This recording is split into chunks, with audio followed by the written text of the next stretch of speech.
just come to price up a refurbishment project, and it's a project that's been started already by another. The builder has parted ways with the client, or the client's parted ways with the builder, should I say. And I wanted to show you something that's it's comical, but at the same time it's something that you should really take note of, and it's about the planning, not planning permission, but the planning of your project. Now, if you're going to do a project and you're getting, you've got that time to plan it, so that's during that period you want to be getting all your designs done, window designs, bathroom design, kitchen design, all them types of things. Now, I'll show you something now that is typical of tradesmen when you're using multi-trades as opposed to a one-stop shop. Now, this kitchen is fitted. You'll see the issue in a moment. I'll just turn it around. So the kitchen's fitted. It's on a temp supply just for the CCTV. Nice looking cupboards. See who spots the deliberate mistake? Anyone see it yet?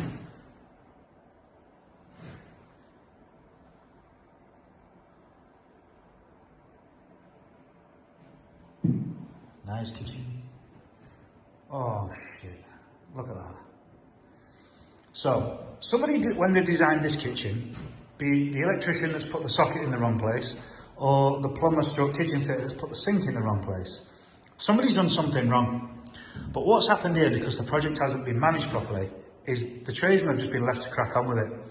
So that when that first fix was done, the first fix for the electrics will have been put in, that drop's been dropped in, and he will have done that in accordance to a design, one would hope.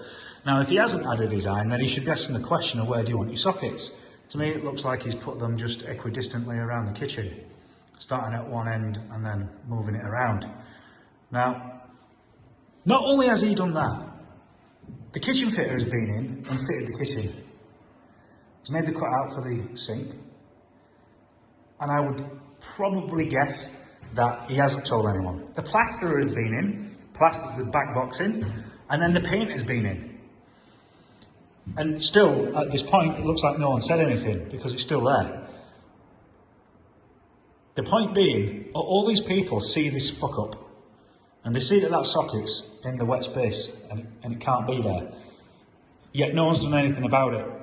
So the communication breakdown there it should be picked up at design stage. That socket shouldn't be in the sink area. I mean, that socket shouldn't be in the oven area either. So it probably is that, we aren't getting too deep into it. It's probably that when the electrician did the first fix, he wasn't given a design and he just ended up throwing them all in, or the kitchen's been fitted incorrectly. Who knows? Who knows? So it's just one for, if you are a tradesman and you're coming on to a job to do your element of work, if there's something wrong, then shout up, there's something wrong here. We need to look at this. That was all.